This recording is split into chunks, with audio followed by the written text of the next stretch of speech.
장편소설 애인 하 저자 김내성 구독과 좋아요 알림 설정은 저에게 큰 감동입니다. 25. 행복의 정체. 가을의 표정이 완전히 물러가 버린 섣달이었으나 환도 시민들이 걱정하던 것처럼 추운 겨울은 되지 않았다.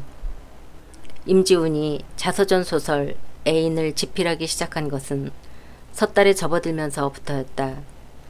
초야 하룻밤을 새우고 파탄이 나버린 성난과의 결혼은 지훈으로 하여금 재혼의 의욕을 완전히 포기시키는 귀중한 인생 경험이 되었다. 모두가 다 그렇게 해서 하는 결혼이니 자기도 해본다는 그 평범했던 생각이 결국에 있어서는 자기답지 못했다는 결론을 가져온 것이다. 그만한 것 좀 가지고 남의 귀한 딸을 영원히 버려놓고 말겠다는 말이냐고 신혼여행으로부터 돌아온 즉석에서 마담 로우즈는 노발대발하여 그 표독한 성미를 남김없이 발휘하며 지훈을 닦아세웠으나 워낙 성난이 편에 과실이 있을 뿐만 아니라 오늘날 여성이 결혼을 한다는 건 바보가 되는 것이라는 성난의 논리에 동감을 하고 있는 마담이었기에 그 이상 더 사건을 확대시켜 외부에 발설하기를 자숙하였다. 임 교수는 어이가 없어서 허허 하고 웃었고 임 교수 부인은 당연한 귀결이라고 그 귀결이 자식 새끼를 낳기 전에 빨리 온 것만이 천행이라고 했다. 애인을 쓰면서부터 지훈은 또 창경원을 자주 찾게 되었다. 고독한 지훈으로 다시금 돌아가 버린 것이다. 그 고독의 오열을 지훈은 밤을 꼬박꼬박 세워가면서 원고지 위에다 구상화하는데 전신의 정열을 쏟아붓고 있었다.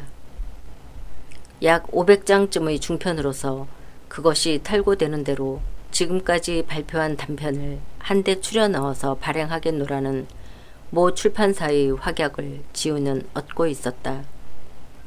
지훈으로서는 처녀 출판인 만큼 애인의 집필에는 자기의 생명을 걸다시피 하고 있는 것이다. 이제야말로 문학의 정열만이 지훈을 고독의 오열로부터 구출하는 오로지 하나의 길일 수밖에 없었다.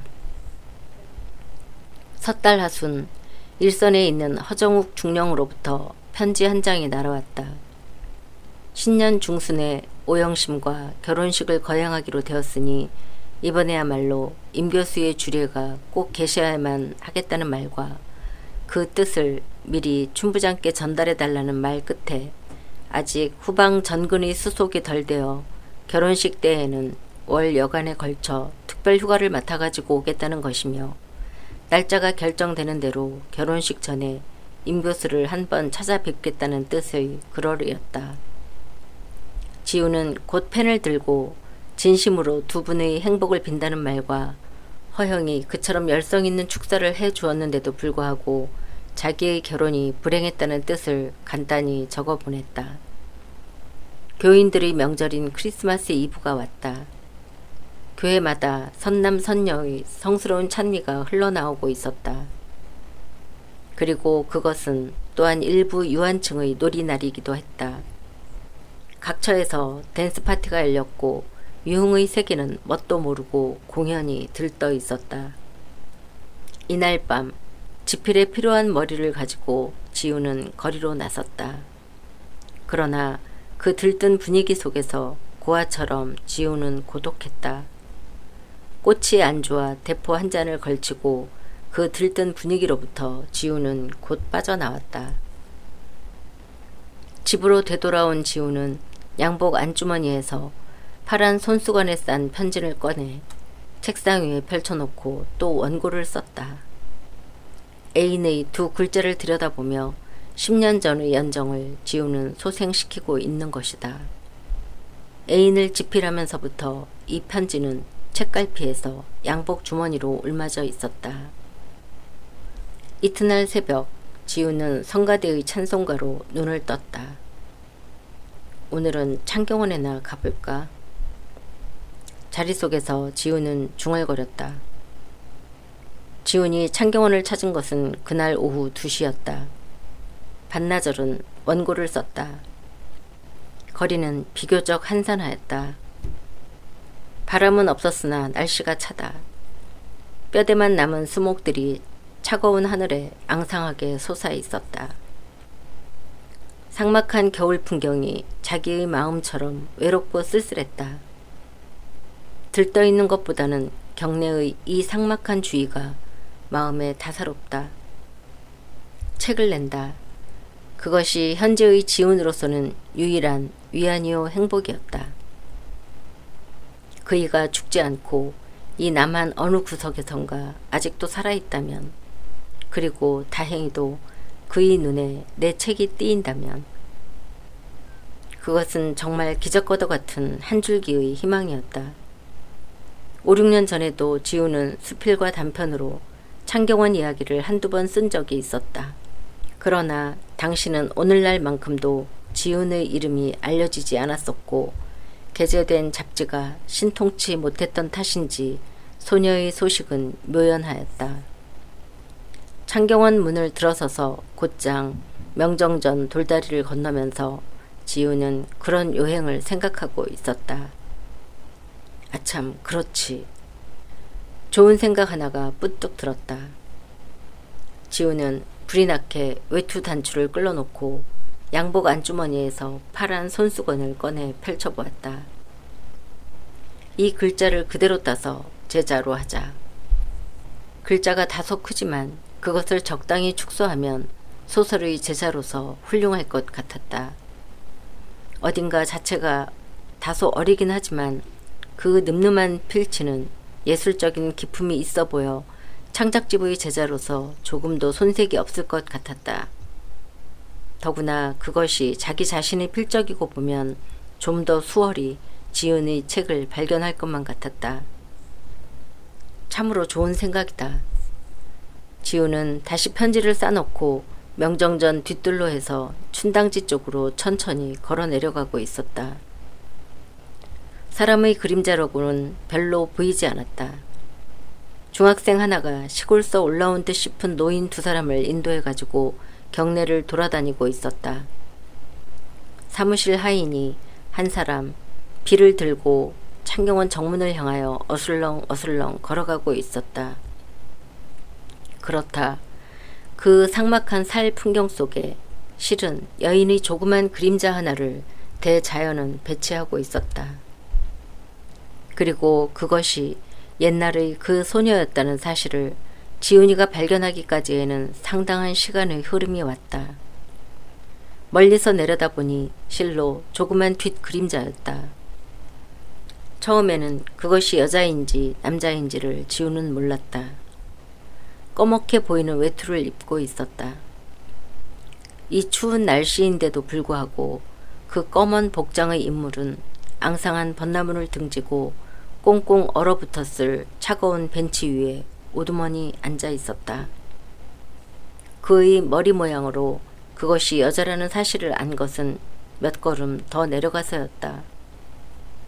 이상한 예감 하나가 얼른 지훈에게 왔다. 이유 없는 예감이었다. 그러나 얼음장처럼 차가울 벤치에 저처럼 오랜 시간을 앉아 있을 수 있는 사람이 이 세상에는 그리 많을 것 같지가 않았다. 지우는 성큼성큼 걸어 내려갔다. 그것이 옛날의 그녀의 성장한 자태이기를 열심히 하늘에 빌면서 걸어 내려갔다. 여자의 뒷모습이 점점 눈앞에 확대되며 꺼멍으로 본 것은 잘못이었고 여자가 입은 외투는 곤색 후레하였다. 등 뒤에 인기척을 느끼고 여인은 불현듯 뒤를 돌아보았다. 두 손을 외투 주머니에 쓸어 넣은 자세로였다. 여남은 걸음의 거리가 아직 두 사람 사이에 가로놓여 있었다. 서너 걸음 더 걸어가다가 지훈의 두 다리가 갑자기 얼어붙은 듯이 우뚝 멎었다. 그와 동시에 영심도 호다닥 놀라 몸을 일으키며 외투 주머니에서 손을 뺐다. 이 순간에 있어서의 두 사람의 놀라운 표정을 정밀히 포착할 수 있다는 것은 이미 인간의 영역이 아닐런지 모른다. 기적은 인간으로부터 정상적인 판단력을 박탈하는 큰 자연 현상이다. 임지훈과 오영심도 지금 그러한 기적 앞에서 인간이 지닌 사고 능력을 완전히 상실하고 있었다. 처음에는 둘이가 다 서로의 얼굴 모습에서 10년 전의 소년과 소녀를 순간적으로 발견하지는 물론 못했다. 그러나 관념적으로 생각하던 것처럼 10년간의 변모라는 것이 이미 청년기에 발을 들여놓았을 무렵이 작별이었던 만큼 그리 심한 것은 아니었다. 환영 속에 그리던 모습이 정상적인 순서를 밟아서 성장한 보편적인 변모가 있을 따름이었다. 분명히 그때의 소녀였고 그때의 소년이었다. 놀라움과 환희와 그리고 일종의 의혹의 염이 똑같이 두 사람의 표정을 얼버무려 주고 있었다. 지우는 자꾸만 후들거리는 두 다리에 힘을 주며 한동안 묵묵히 서 있다가 벙어리처럼 얼어붙은 입술을 가까스로 떼는데 성공하였다. 저를 알아보시겠습니까? 지우는 또 두어 걸음 앞으로 다가섰다. 그 순간 영심은 입 절반을 한 손으로 가리우고 한 걸음 뒤로 후딱 물러서며 가느다랗게 외쳤다. 아, 역시. 그리고는 얼빠진 사람 모양 지은의 모습을 아래 위로 찬찬히 바라보기 시작했다. 분명히 꿈은 아니었만 초록별이 정체가 그곳에는 있었다. 다소의 변모가 기이한 느낌을 주고 있었으나 행복의 정체임에는 틀림없었다. 저를 알아보셨군요. 10년 전 그때의 그 소년이 바로 저였습니다. 어디서부터 무엇을 어떻게 이야기해야 하는지 말을 제대로 이루어주지 않는다. 정녕 꾸민 것만 같아서 지우는 한 손으로 자기 손등을 자꾸만 꼬집어 뜯어보며 오늘에야 오셨군요. 왜 그동안 한 번도 오시지 않았습니까? 제게 무슨 잘못이라도 있었던가요? 비쭉비쭉 지훈의 입술이 서너 번 경련을 일으키다가 마침내 어린애처럼 이그러지고 말았다. 눈물이 왈칵 쏟아져 나왔다. 그 모양을 보자 영심은 두 손으로 휙 덮어버린 얼굴을 벚나무에 탁 기대며 아휴 하고 비참한 신음소리를 냈다. 입을 열어 말을 할 수 있다는 것은 다행한 일이라고 감정이 너무도 억해서 영심은 그만 장소도 가릴 바 없이 와락 소리를 내서 느껴 울었다. 울어주시는 걸 보니 저를 잊지 않고 계셨군요. 헤어진 그 다음 일요일부터 저는 매일처럼 여기 와서 기다렸답니다. 그처럼 굳은 약속을 했는데 하고. 엄마. 영심의 흐느낌은 차차 더 커져갔고 확확 솟구쳐 나오는 하얀 입김이 차가운 대기 속으로 후딱후딱 사라졌다. 가슴 아픈 통곡이었다. 깜정 비로드 치마에 자색 하이힐, 곤색에 흰 점이 박힌 마우라를 영심은 두르고 있었다. 아무리 기다려도 오시지 않았지요. 1년, 2년, 3년, 5년. 저는 꼭 몸이 편치 않아 세상을 떠나신 줄로만 알았습니다. 늘상 약병 같은 것을 들고 다녔기 때문에 꼭 그랬을 것이라고. 새음에 젖은 지훈의 부드러운 음성에 영심은 벚나무에 기댔던 얼굴을 불현듯 들고 또 한참 동안 지훈의 모습을 이모저모로 찬찬히 바라보다가 마침내 비축거리는 입술을 열어 말을 했다. 저를 무척 원망하셨지요? 약속을 지키지 않은 나쁜 여자라고. 애인의 두 글자가 희미한 윤곽을 지니고 움푹 패어진 꺼머특특한 벚나무 밑동에 영심은 한 손을 기대고 남은 한 손으로 손수건을 꺼내 눈물을 연방 찍어내고 있었다. 처음에는 그런 생각도 다소 들었지만 원망보다도 앞장을 서는 것은 그리움이었습니다. 꼭 무슨 사정이 있을 거라고 생각하면서도 너무도 지리한 기다림이어서 영심은 펴어진 글자 위를 손바닥으로 자꾸만 어루만져 보면서 이 글자는 분명히 손수 쓰셨지요? 하고 물었다. 그렇습니다. 제가 새겼습니다. 어린 마음이라 말로는 도저히 제 생각을 표시할 도리가 없었습니다. 제 생각과 꼭 같으셨어요. 저도. 영심은 또 운다. 감정의 파동이 앞장을 서 말을 제대로 이어나갈 수가 영심은 없다.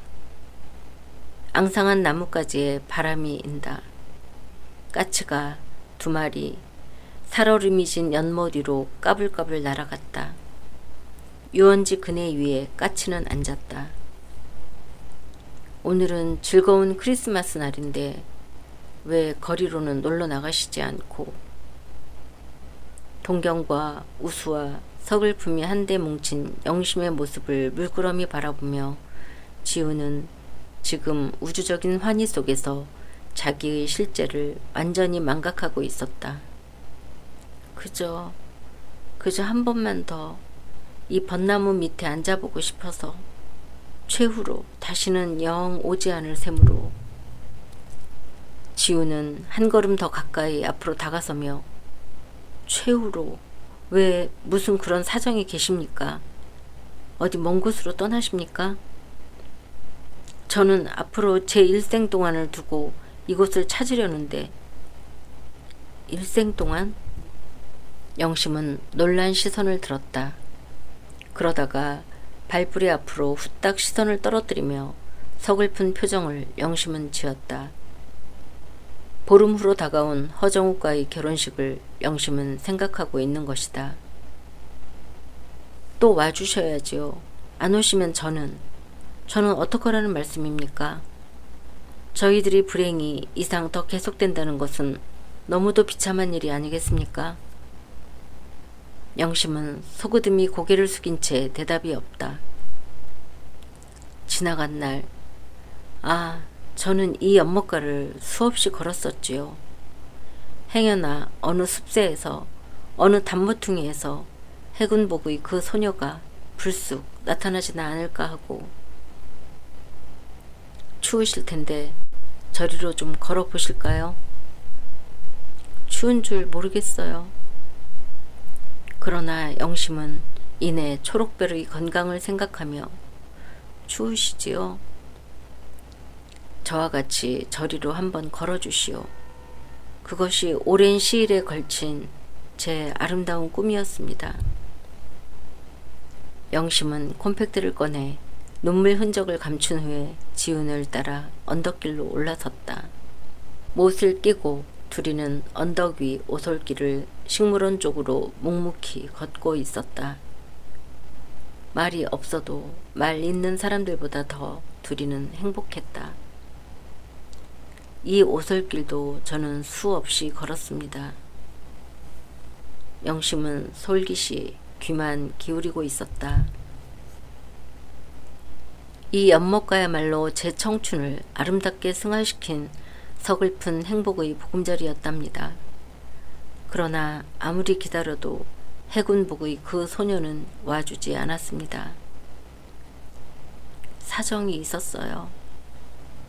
영심은 고개를 숙이고 소그듬이 걸으며 처음 4, 5년 동안은 그래서 못 왔었지만 6.25 동란이 나던 해부터는 줄곧 여기를 찾아왔답니다. 그러셨어요.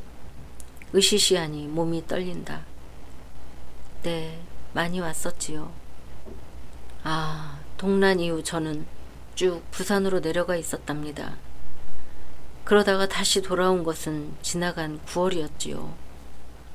그런 줄은 모르고 저는 실로 기가 막히는 노릇이라고 영심은 생각하며 약속을 배반한 것은 저지만 월남에서 만나기만 하면 꼭 용서를 받을 것만 같아서. 그럼 이북에 가 계셨습니까? 네, 고향이 평양이에요. 그랬었군요. 저는 또 그런 줄은 꿈에도 생각 못하고 신변에 무슨 불행이 꼭 계신 줄만 알았답니다. 고맙습니다. 그렇지만 그런 생각은 저도 줄곧 해보았어요. 38선이 터지기만 바라며 남쪽 하늘이 별 하나를 골라가지고 늘 그런 생각을 했지요. 깜빡깜빡 그 유난히 초록빛이 도는 별이 숨바꼭질이라도 하는 밤이면 어쩐지 자꾸만 불길한 생각이 들어서 고맙습니다. 눈물이 나도록 지우는 고마웠다. 약속을 어긴 것은 진정 제가 마음이 나빠서 그런 것은 아니었어요. 거기서 영심은 당시 어떻게 할 수 없었던 절박한 사정을 간단히 이야기하고 나서 그러다가 6.25 동란이 일어나는 전년에 월남에서 부산에 1년 동안 있다가 서울로 올라왔어요. 그리고는 늘 창경원을 찾았어요. 부산에 계신 줄은 꿈에도 모르고요. 운명이 저희들에게는 지나치게 악착했습니다. 아마도 그랬나 봐요. 저는 또 저대로 5, 6년을 기다리다가 저는 그만 기다림에 지쳐서 해군복의 소녀를 단념하기로 결심했었습니다. 노력을 해서 잊을 수만 있었다면 다양한 일이었지만요. 영심은 무엇인가 골똘히 생각하는 우스의 표정으로 지훈의 이야기에 가만히 귀를 기울이고 있었다. 저는 어떤 여자와 다소히 교제를 해보고 지난 가을에 결혼을... 잠깐만 기다려주세요. 순간 영심은 불현듯 시선을 돌며 지훈의 말을 막았다. 그 이상 자세한 이야기를 제게 말씀해 주시지 말아주시면 좋겠어요. 지훈은 의아스런 얼굴로 영심을 들여다보았다. 서로가 다 아무것도 모르고 있는 편이 제일로 좋을 것 같아요. 이대로. 아무 말 없이 헤어지는 게 좋을 거예요. 이대로요? 이대로 헤어져요? 지훈은 놀라 외치듯이 물었다. 네, 이대로.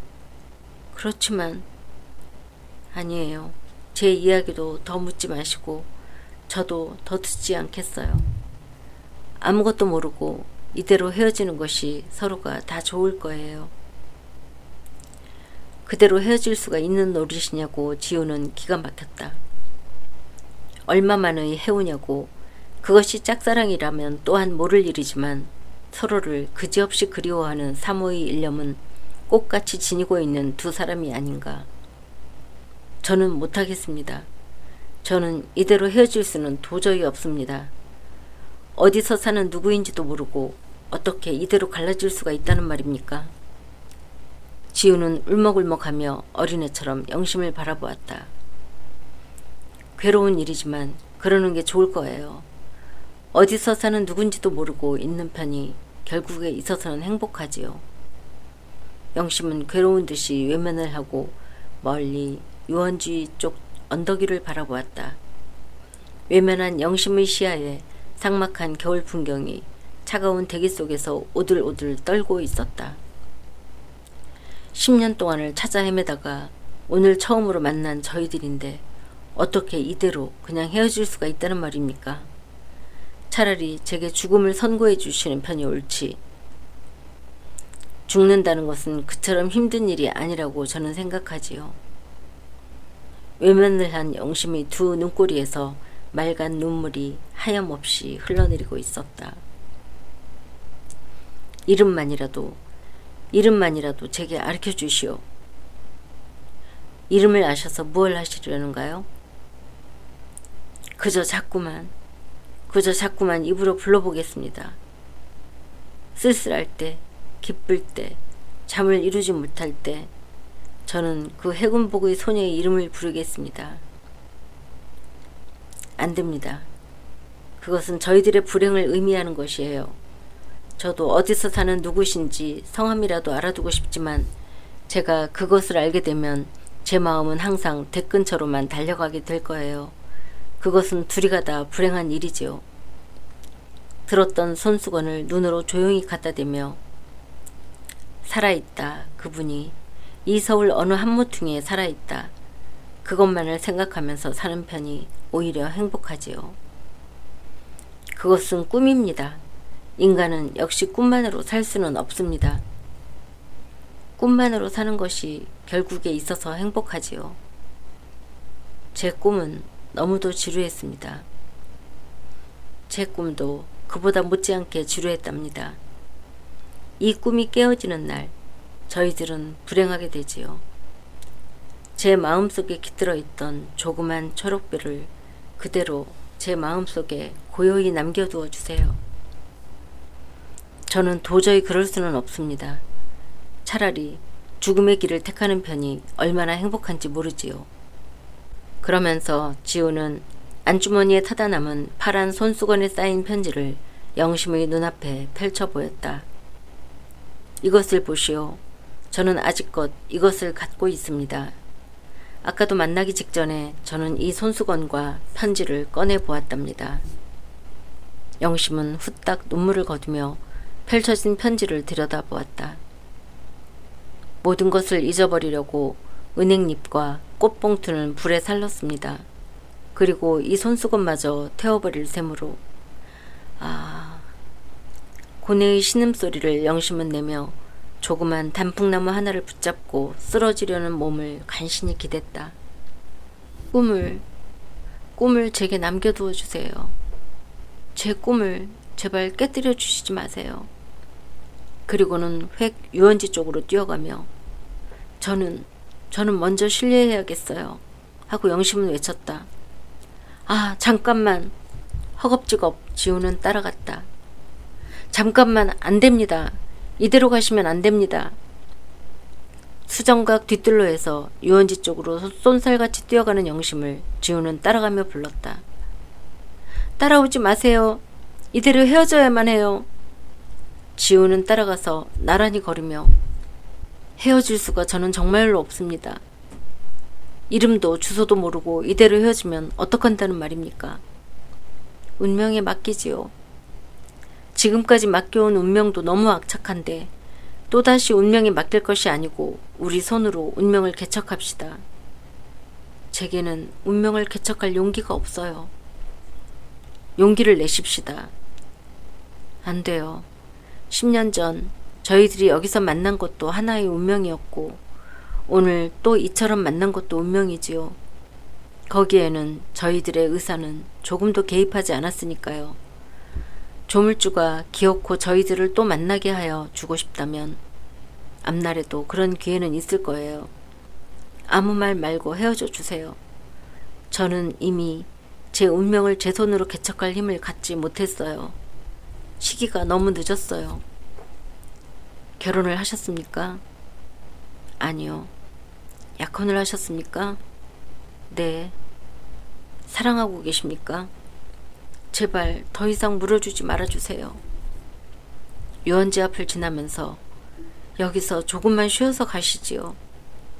아니요, 가야겠어요. 영심은 그냥 걸음을 멈추지 않는다. 그 약혼을 그만두실 수는 없습니까? 그런 힘이 제게는 없습니다. 용기를 냅시다. 저는 결혼을 했던 몸이기는 하지만 지금은 자유로운 몸입니다. 영심은 그 말에 문득 시선을 들며 헤어졌어요? 네, 사흘 만에 갈라진 불행한 결혼이었습니다. 사흘 만에. 용기를 내십시다. 아직도 늦지 않으니 용기를 내어주시오. 영심의 무척 빠른 걸음을 지우는 따라가면서 애원을 했다. 이제 여기서 헤어져요. 영심은 우뚝 걸음을 멈추었다. 더 따라 나오지 마세요. 저를 정말로 위해 주신다면 여기서 조용히 헤어져 주세요. 싫습니다. 저는 죽어도 싫습니다. 차라리 저를 이 자리에서 죽으라고 말해주시오. 눈물이 와락 지훈의 앞을 가리웠다. 주소와 이름을 가르쳐주고 가시오. 두 분의 결혼을 저는 조금도 방해하지 않아요. 제가 할 수 있는 온갖 성의를 가지고 축하해드리겠습니다. 아니에요. 저를 진정으로 위해 주신다면 그런 것은 아실 필요가 없어요. 제발 저를 이대로 돌려보내주세요. 영심은 울면서 그것을 애원하였다. 정말로 안 가르쳐 주신다면 제 이름이라도 알아두고 가세요. 제 이름은. 그러나 영심은 그 순간 두 손으로 자기 귀를 탁 막으며 획 돌아섰다. 그리고는 정문을 향하여 쏜살같이 뛰어나갔다.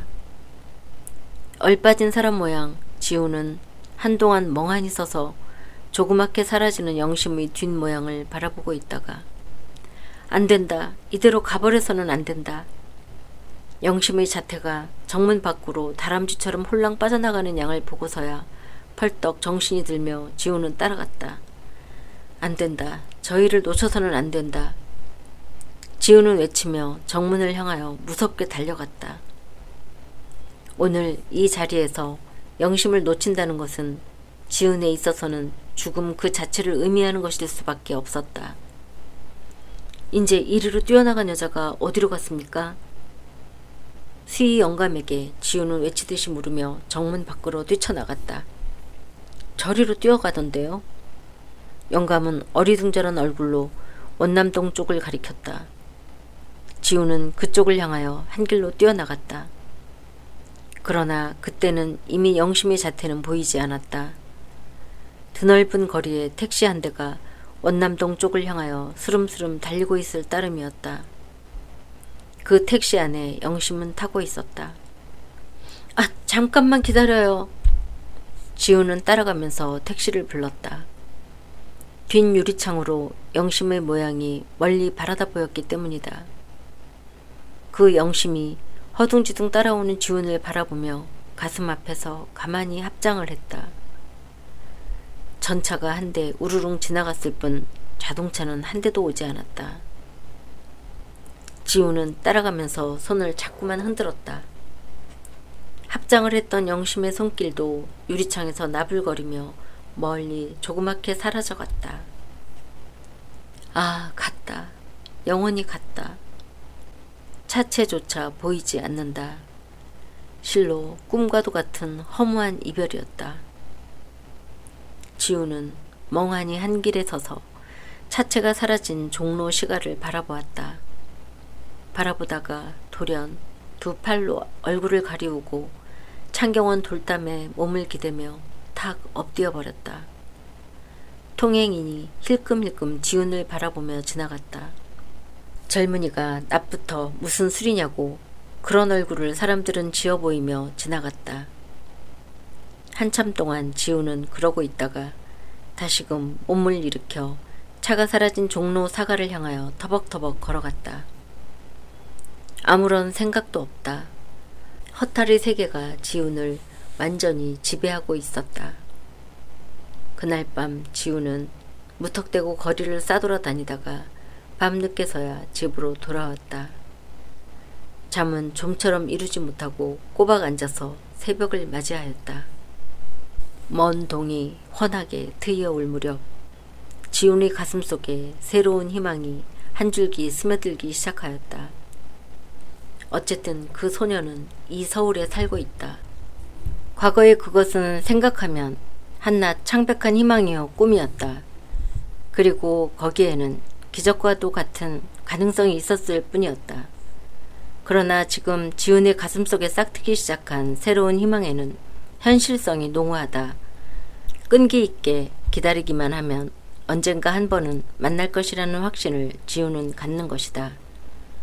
지훈은 현실성 있는 희망과 확신을 가지고 다시금 원고를 쓰기 시작하였다. 창작집 애인을 빨리 세상에 내놓자.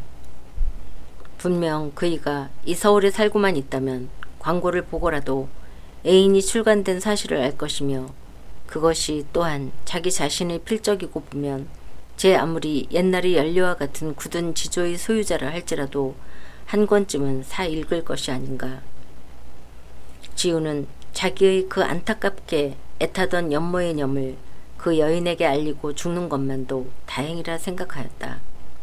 그래서 여인을 만나러 창경원 근방을 싸돌아다니는 시간을 가지고 하루라도 속히 애인을 탈구하기 위하여 모든 정열을 바치기 시작하였다. 26. 흔들리는 오색등. 최정주는 성난에게서 크리스마스 카드를 받았다.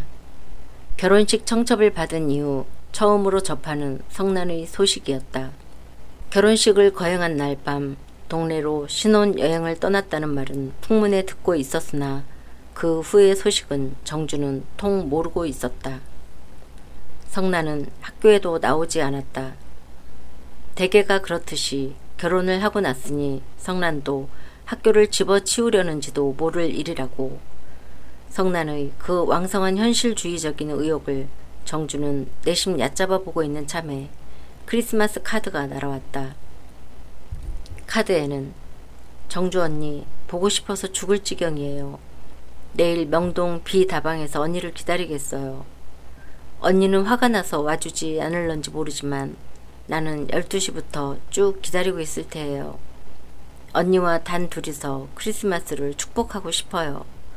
꼭 와요. 꼭. 그런 말이 적혀 있었다. 성난이가 갑자기 자기를 보고 싶어하는 심경의 변화가 다소 기이하기는 했으나 정주에게는 성난을 만나고 싶은 의욕이 별반 들지 않았다. 성난의 그 개방적인 답변은 지훈과의 신혼생활을 익살맞게 보고함으로써 정주의 자존심만 건드려줄 것이 분명했다. 뿐만 아니다. 이날 저녁은 유민호의 집에서 인숙이와 함께 가정적인 단란한 만찬회가 열리기로 되어 있었기 때문에 공연히 성난에게 붙잡혀 상처받은 자기의 마음을 건드리고 싶지는 정녕 않았다. 오늘 저녁의 만찬회는 성탄제 축하라는 명목하에 유민호가 특별히 최정주를 위해서 여는 잔치였다. 그리고 이 만찬회는 유민호에게 있어서 최정주의 의사를 최우적으로 타진하는 기회가 될 것이며 따라서 최정주로서도 유민호의 성실한 구원에 대하여 그 이상 더 끌어나갈 수 없는 막다른 골목을 의미하고 있었다. 제 애정의 방향이 이미 뚜렷해진 이상 나는 도저히 결혼식을 그대로 진행시킬 수가 없었습니다. 나는 용기를 냈습니다. 나는 오늘 나의 결혼을 손수 파괴시키고 왔습니다. 오영심과의 결혼이 틀어진 날 저녁, 유민호는 그러면서 오영심의 손가락에 끼워졌던 약혼 반지와 2개의 순금 목걸이를 정주 앞에 조용히 내보였다. 최 선생이 만일 이렇듯 절실한 제 생각을 끝끝내 물리친다면, 그리고 그것은 제게 대한 애정의 결핍을 말하는 것이니까 어쩔 수 없는 일이지만 저는 일생을 두고 다시는 결혼할 생각은 안 하겠습니다. 제게 대한 최 선생의 애정이 움틀 때까지 저로서는 그저 조용히 기다리고 있을 수밖에 별 도리가 없으니까요. 그러면서 유민호는 끝끝내 대답이 없는 최정주 앞에서 약혼 반지와 2개의 목걸이를 케이스에 넣어 테이블 서랍에다 간직하고 쇠를 잠갔다.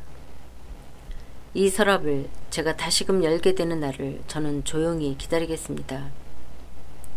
최정주의 마음의 동요를 면밀히 계산하며 유민호는 한 달 이내에는 이 서랍이 반드시 열릴 것이라고 굳게 믿고 있었다. 사실 유민호의 계산대로 정주의 마음은 무섭게 흔들리고 있었다. 자기를 위하여 사흘 후에 박두한 결혼식을 파괴한 사나이의 심정이 정주에게는 그지없이 송구하고 믿음직했다. 그 인간적인 신뢰감만이 오늘의 최정주의 자존심을 구제할 오직 하나의 길이었다. 인간적인 성실의 발판이 없는 단순한 애정의 취약성을 뼈아프게 느끼고 있었기 때문에 유민호와의 결혼은 이미 결정적인 것으로 정주는 생각하고 있는 것이다. 어쨌든 거리가 걷고 싶어서 집을 나선 것은 정오가 거의 가까운 무렵이었다. 크리스마스라서 번화할 줄 알았던 거리가 여느 때보다 도리어 한산하다. 집을 나설 때까지도 성난과는 만나지 않을 작정이었던 정주였다. 그러던 것이 역 앞으로 해서 남대문을 지날 무렵에 정주는 후딱 성난을 만나도 무방하다는 생각이 들었다. 그것은 분명히 유민호라는 하나의 발판이 정주의 마음속에서 정주를 굳세게 붙들고 있다는 데서부터 생긴 심경의 변화일런지도 모른다. 그러니까 지훈에게서 받은 마음의 상처가 차차 아물어가 있다는 증거 같기도 했다. 성난의 입으로부터 신혼생활에 대한 보고를 한번 들어봐도 무방할 것 같은 안정된 심경이 점점 되어가고 있는 것이다. 그래서 정주는 명동 입구로 자연스럽게 발을 들여놓았다. 비다방은 시공간 좀 못 미친 곳에 있었다. 2층으로 올라서면서 정주는 성난의 얼굴을 찾았다. 들창가에서 청년 하나와 마주 앉아있던 성난이 냉큼 몸을 일으키며 언니! 하고 정주를 불렀다. 정주의 곤색 외투에 비해서 무척 화려한 짙은 밤색 오우버를 성난은 입고 있었다. 아이 언니가 어쩌면 와주셨네. 성난은 정주의 손길을 한번 꼭 쥐어보며 난 정말 안 올 줄 알았어. 어린애처럼 어리광을 성난은 부렸다. 여전히 성난은 귀엽지. 마음에 여유가 생긴 탓인지 정주는 성난의 어리광을 그대로 받아주며 성난의 옆에 가만히 앉았다. 맞은편에 앉아있는 청년이 빙글빙글 웃었다. 미스터 박, 이제 자리 좀 내줘요. 에? 박준모는 어리둥절한 표정을 지었다. 기다리던 사람이 왔으니 자리 좀 비켜달라는 말이에요. 이건 상당한 푸대접인걸. 박준모는 희죽거리며 그냥 버티고 앉아 있었다. 괜찮습니다. 정주는 송구스러워 그런 말을 했다. 아니에요 언니. 이 청년 보기에는 한국서 제16급의 신사 같지만 알고 보면 악인이라고요. 그러니까 언니도 주의해요. 무슨 영문인지 정주는 물론 알 수가 없다. 악인. 박준모는 일부러 표정을 크게 써보았다. 동네 온천에서 만난 청년인데 오늘 또 우연히 여기서 만났어요. 나를 보고 자기 애인이라는 거예요. 후후. 성난은 한두 번 쿡쿡 웃고 나서 다소 뻔뻔하고 싱거운 데가 있기는 하지만 춤은 곧잘 추어요. 이 청년 때문에 저는 깨끗이 싱글로 돌아갔지요. 말귀를 알아듣고 정주는 그저 미소만 지었다. 지훈 선생의 충고가 이 청년은 악인이라고요. 이 청년에게 대항해 나가기에는 내 인생이 다소 어리다고요. 무슨 소리야. 언니, 이제 다 이야기할게. 나 언니를 붙들고 한번 실컷 울어보고 싶어요. 그러면서 이번에는 좀 날카로운 어조로 쏘아붙였다. 미스터 박, 일어나지 않으면 우리가 갈 테예요. 성난은 정주의 팔을 끼고 홀랑 자리에서 몸을 일으켰다. 이건 다소 허무한 감이 없지 않은걸? 이런 여성을 경험하는 것은 박준모로서도 이번이 처음이다. 그래도 그만한 관계가 있고 보면 다소의 미련 같은 것을 남겨놓는 것이 보통일 텐데 박준모의 경험이 울상을 짓는 것이다. 아직도 내 수련이 부족한 모양인가? 닥쳤던 강아지 모양으로 층계를 내려가는 성난의 뒷모양을 박준모는 멍하니 바라보았다. 성난은 정주를 데리고 시공간 옆 자기 집으로 돌아왔다. 영업 장소와는 검은 널판자 담장으로 막아놓은 성난의 온돌방에서 성난과 정주는 점심 식사를 하고 있었다. 마담 로우즈가 특별히 차려다준 크리스마스 오찬이었다. 왜 한 번도 놀러오지 않고 성난이가 얼마나 정주를 보고 싶어 했기에. 마담 로우즈는 팔소매를 걷어붙이고 정주에게 이것저것을 자꾸만 권했다. 어머니는 어서 나가주세요. 손님들이 기다리고 있을 텐데. 담장 너머 마담의 방에서도 연회가 벌어져 있었다. 이제부터 시작해서 밤새도록 노는 판이라고 마담은 유쾌히 웃어댔다. 마담 어디 갔소? 손님들의 목소리가 담장 너머로 날아왔다. 어서 가보세요. 성난은 몰아치는 듯이 어머니를 쫓았다. 그럼 많이 먹고 많이 놀다 가요. 마담은 이윽고 사라졌다. 그런데 말이야. 어머니가 사라지자 성난은 정주를 쳐다보며 언니 그 후 누구 좋은 사람 생겼소?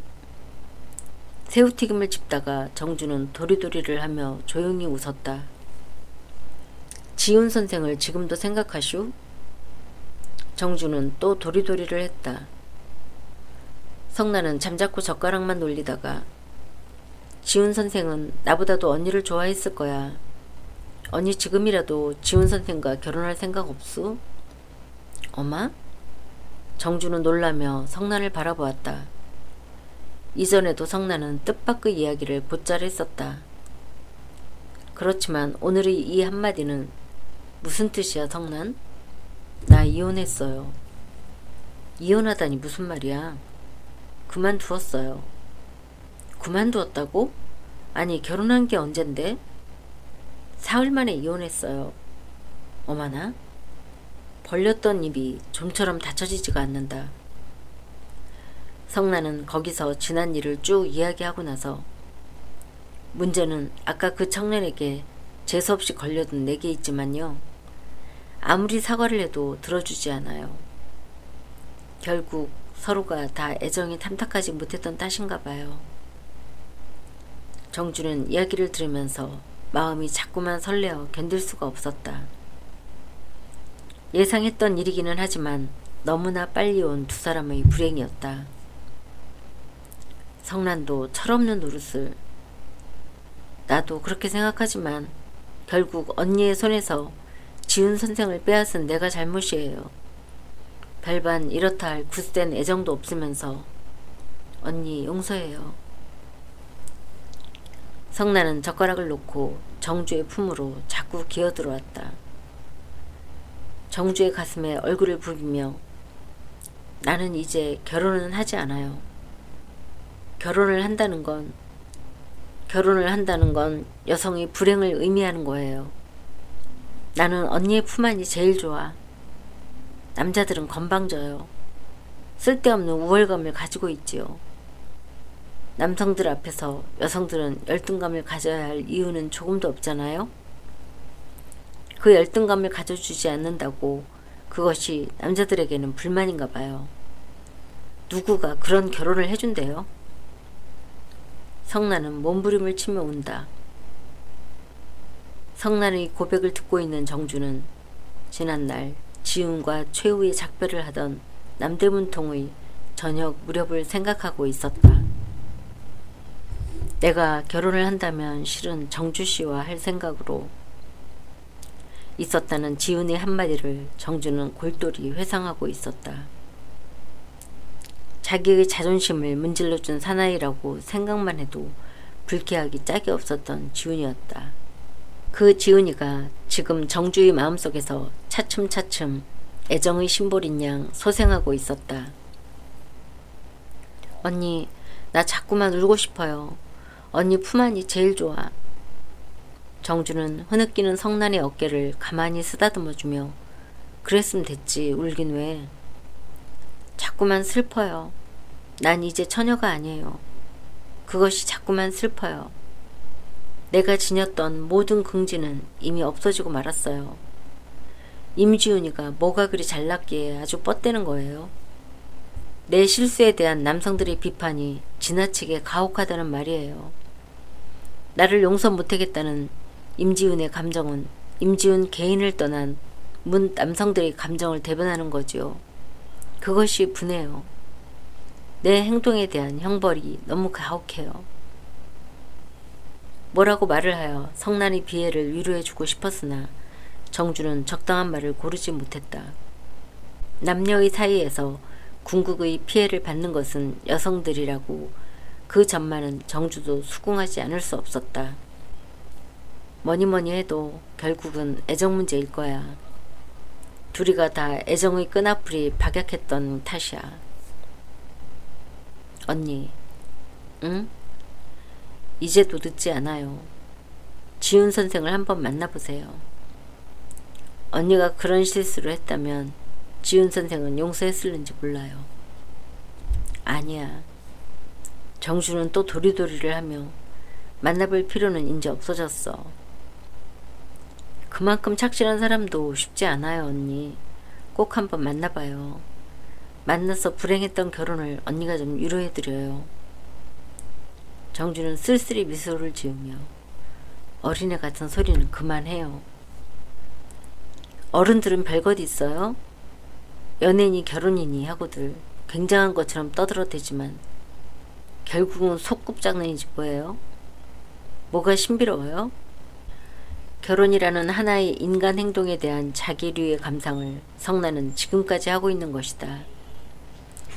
시인이나 소설가들이 공연히 미화해서 하는 말들이지 결혼이라는 인간 행동처럼 추하고 살풍경한 것은 없을 거예요. 그게 사랑이에요?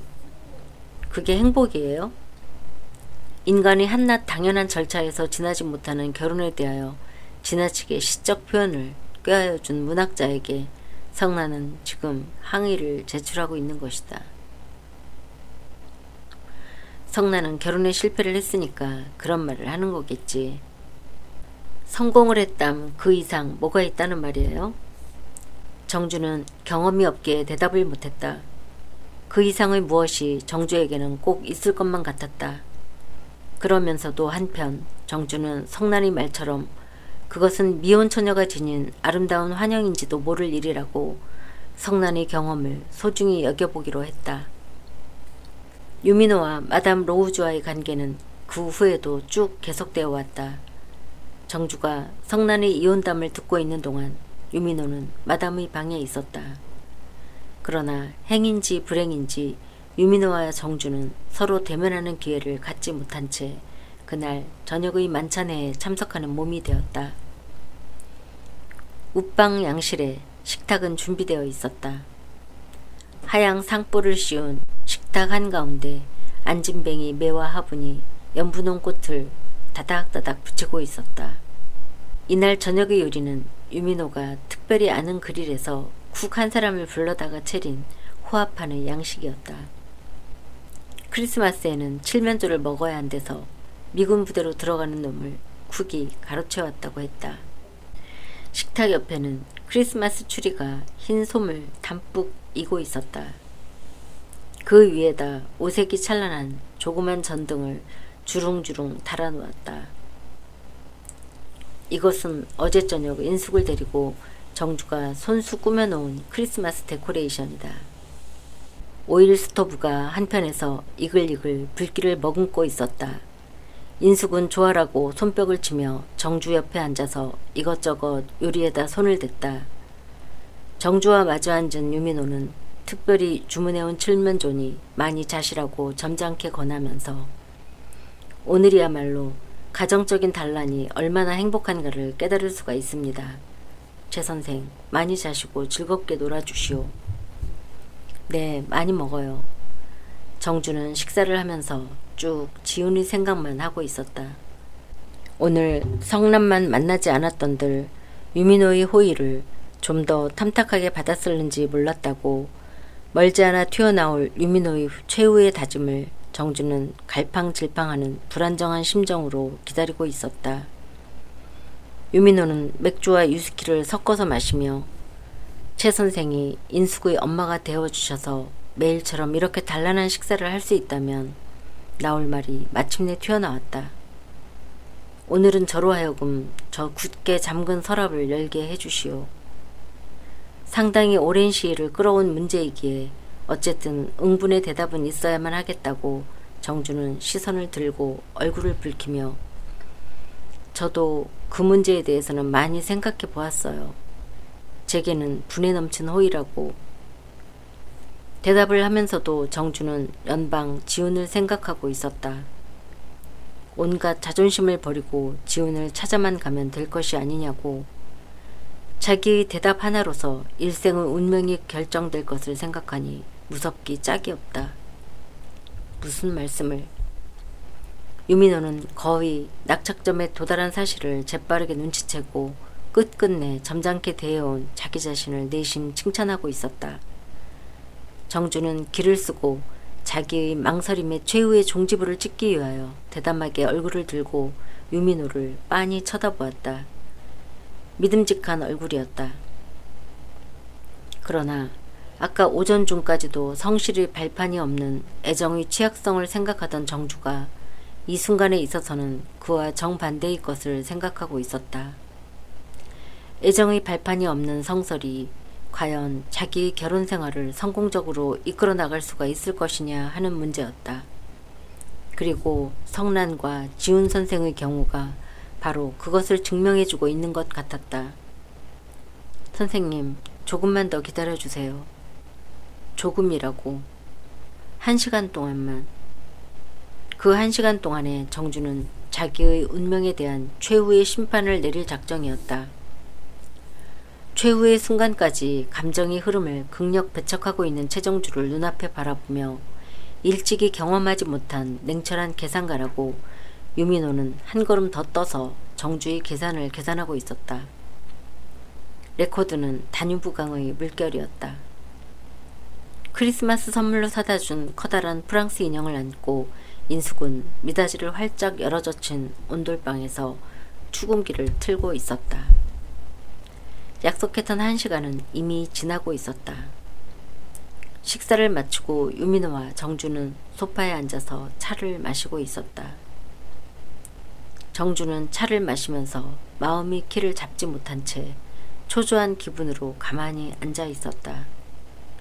임지훈과 유민호를 정주는 골똘히 저울질하고 있었다. 애정과 성실, 이 두 개의 요소가 여성들이 결혼 생활에 있어서 어떠한 역할을 하고 있는지 정주의 무경험은 좀처럼 단정을 내리지 못하고 있는 것이다. 정주씨가 무엇을 생각하고 있는지는 모르지만 생각이 너무 지나친다는 것은 그리 좋은 일은 아니지요. 정주는 찻잔을 들며 가만히 웃었다. 여자들은 옷감을 뜰 때 너무 고르다가 뒤 고르는 수가 많다지만 정주의 마음속을 빤히 들여다보는 것 같은 한마디를 유민호는 했다. 순간 크리스마스 추리를 장식한 5가지 아롱진 색등이 파도 속의 해초인 양 정주의 시야에서 무섭게 흔들리고 있었다. 아, 인숙이가 조는군요. 그 해초와도 같이 흔들리는 마음의 동요를 숨기기 위하여 정주는 얼른 일어서서 아랫목으로 내려갔다. 자리를 깔고 피곤으로 말미암아 졸고 있는 인숙을 안아다가 눕혔다. 눕히면서 정주는 어쨌든 그이는 내 자존심을 문질러준 사나이가 아니냐고 애정의 끈앞불을 자존심의 칼날로써 끊어버리고 있었다. 인숙을 눕히고 있는 동안 유민호는 테이블로 가서 오랫동안 잠가두었던 서랍을 열고 순금 목걸이와 다이아 번즈가 들은 2개의 케이스를 꺼내 들었다. 그 이상 정주의 대답을 기다릴 필요를 유민호는 느끼질 않았다. 지나치게 점잖다가는 기회를 놓치는 수가 많다. 익을 대로 익었으니까 적당히 밀고 나가는 힘이 남성에게는 필요한 것이다. 그것을 또한 여성들 편에서도 은근히 기다리고 있는 것이라고 유민호의 풍부한 경험이 자신을 가지는 것이었다. 이건 정주씨에게 드리는 크리스마스 선물입니다. 정주와 나란히 소파에 걸터앉으면서 한 캐럿 반의 다이아 반지를 케이스에서 꺼냈다. 레코드는 멎고 방 안은 갑자기 조용해졌다. 정주씨, 그 손을 제게 주시오. 유민호는 정주의 왼편손을 집어다가 자기 무릎 위에 소중히 올려놓았다. 빨강이, 오렌지, 노랑이, 파랑이, 초록빛, 5색의 장식 등이 또 한 번 정주의 눈앞에서 격렬히 흔들렸다. 그 흔들리는 조그만 불빛을 무심하게 세어보고 있는 동안 왼쪽 손 장지에 약혼 반지는 이미 끼워지고 있었다. 끼워진 손등에 유민호의 입술이 왔다. 영원히 갔다. 자기 가슴속에 꽃 피어있던 임지우는 이제 영원히 사라져 간 것이라고 그것을 마음속으로 장송하고 있는데 순금 목걸이가 다시금 턱 밑에서 채워졌다. 유민호는 가만히 정주의 상반신을 끌어당겨 품에 안았다. 도깨비 부린 양 크리스마스 추리 5색 등이 우쭐우쭐 정주의 눈앞에서 또 한 차례 춤을 추었다. 유민호의 품 안에서 정주는 보살과도 같이 표정이 없는 얼굴을 하고 그 자리에 가만히 앉아 있었다. 정주 씨는 제 행복의 심볼이었지요. 최상급의 사랑의 말이 지극히 엄숙한 토음을 지니고 유민호의 입으로부터 흘러나왔다. 그러나 그 엄숙성과는 정반대의 해실픈 유민호의 얼굴이 정주의 어깨 위에서 희쭉하고 웃고 있었다. 참된 행복이 바로 자기 옆에 있는 줄은 모르고 하마터면 불행한 결혼을 할 뻔했다고 정주가 생각할 때 유민호의 호흡이 차차 거세졌다. 유민호의 입김이 정주의 목덜미에서 점점 더워왔다.